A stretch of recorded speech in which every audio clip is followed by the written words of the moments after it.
Je réfléchissais à un nom avec Nick. Je lui soumettais divers noms comme ça lui plaisait pas, c'était un peu pourri, il me disait nana. Moi je disais même roclectique, je sais plus, je voulais appeler ça comme ça parce qu'il y a le côté éclectique. Et non, c'est nul et tout. Je dis, ouais, c'est vrai. Et à un moment, je sais pas, je suis comme un flash, genre c'est le truc. Non, mais je dis ouais, Rodox.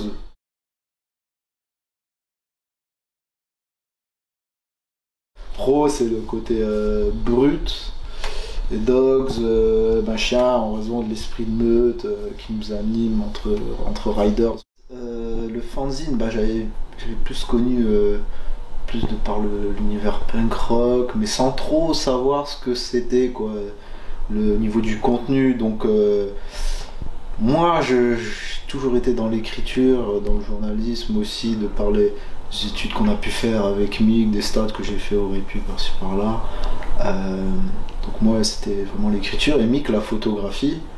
Donc on s'est dit, bon, on va allier nos forces, entre guillemets, pour donner naissance au bousin, quoi. Et notre souhait avec Michael, le cofondateur de Rodog, c'était voilà, de parler ce qui se faisait niveau culture urbaine, surtout skate dans la région, c'est-à-dire pas tellement de choses, de par le temps. Alors on est en Moselle, il y a plus de jours médiocres niveau climatique ensoleillé, et puis surtout au niveau du manque d'infrastructures et de spots, c'est-à-dire d'endroits qui se prêtent à cette pratique qui est le skate, qui monte quand même pas mal. Mais on a réussi à se faire quelques sessions et de là avoir quelques clichés sympas, aussi des reportages à droite à gauche, et on a couché tout ça sur papier en printemps 2016. Donc ouais, quelques mois après, voilà, on a décidé d'appeler ça Rodogs et tout naturellement, on va pas mettre un chat, t'sais. Donc on a mis un Klebs, un pote d'un groupe de néo-metal Holden Horn Limit, qui est bassiste dans le dernier, qui avait fait le chien. Je suis quand même un amoureux de la création, sans prêtre. Toute humilité, j'aime bien pondre un truc de A à Z, et voilà, je déteste tout ce qui est copié, collé, plagié sur d'autres, j'aime bien le faire. Mon truc, c'est con à dire, j'aime bien quand ça sort d'un esprit de ex nihilo, quoi. Donc c'était parti, on l'a tiré en 500 exemplaires, j'ai payé ça après moult négociations avec l'imprimeur, 500 €. À la base, je comptais le vendre 5 €. Pour moi, c'était le prix qui était lié à l'investissement en fait, par rapport à tout le travail qui a été conféré dans cette édition.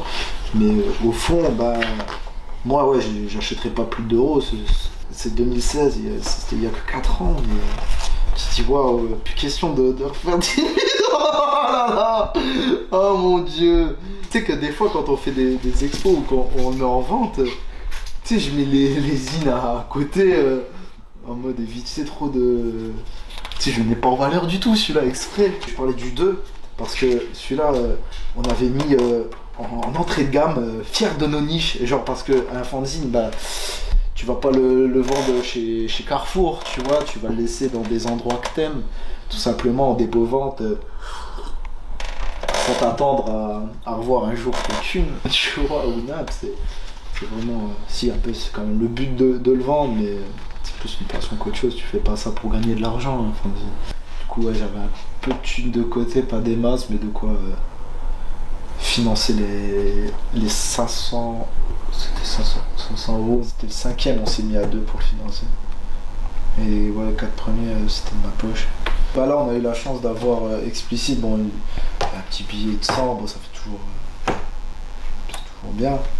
Pas sûr que toutes tes thunes qui reviennent au bout d'un moment, parce que moi, je suis pas un commercial, genre. Et même avec Mick, on s'est souvent dit, on arrive à créer le truc, c'est pas un souci, mais c'est le vendre derrière. On n'est pas du tout des vendeurs, on est des guiches, genre. Je sais pas, si tu vas me dire un argument pour que j'achète le zine, je vais plus te dire des conneries, genre. Je sais pas. J'achète pas, c'est de la merde dans le genre, mais j'abuse. Du coup, c'était spécial Belgique, Parce qu'en fait, tous les numéros, le premier, c'est spécial Luxembourg. Et après, on est parti un peu plus en couille vers les spots de merde français. Donc ça montrait un peu le contraste entre les deux. Et puis numéro 2, là, c'est plus Metz. Numéro 3, Bruxelles, Belgique. Et le 4, là, ça va être Nancy.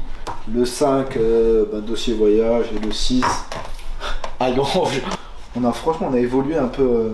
On a un peu tout testé. Déjà, on est parti d'un format qui n'a rien à voir avec celui qu'on fait aujourd'hui. À A4, qui est quand même assez gros, etc. Pas pratique, on va pas se mentir. Mais après, on est direct parti sur du A5, au niveau du numéro 4. Donc là, printemps 2017, en avril, on a démarré la Sorodox. Donc là, ça commence à parler d'un peu les événements qu'on faisait avec l'assaut, et en particularité le festival Tricart qu'on organise depuis à Thionville. Mais du coup, nous, c'est quand même plus street. L'intérêt, c'est de mettre en valeur la pratique dans la rue.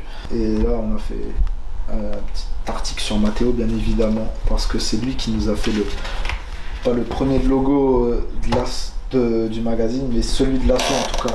J'ai appelé, j'ai fait ouais Mathéo, tu sais quoi, j'ai une petite idée pour un logo, si ça te dit, c'est un chien avec deux fœtus en train de tricoter truc raw dogs ou je sais plus trop quoi, mais il y avait cette idée de fœtus. Et lui il me fait putain, mais j'ai toujours voulu faire des fœtus. Je fais pas énorme, vas-y et tout. Et là il m'a envoyé un premier croquis, ça m'a tout de suite plu. À ce premier logo d'assaut, il en est parti sur d'autres, à chaque fois on lui laissait carte blanche, voilà. Via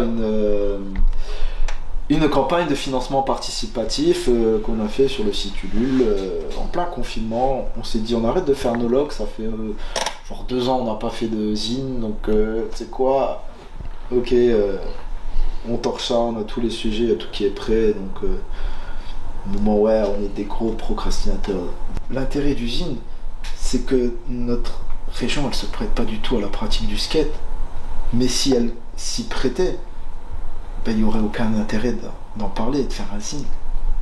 C'est sûr on est mal lotis, mais c'est ça qui nous donne qui me donne cette rage de vouloir un peu extérioriser ça, en parler, etc. Et ça c'est cool quand même, tu vois. C'est qu'on va dire, la rage c'est un peu mon énergie. Et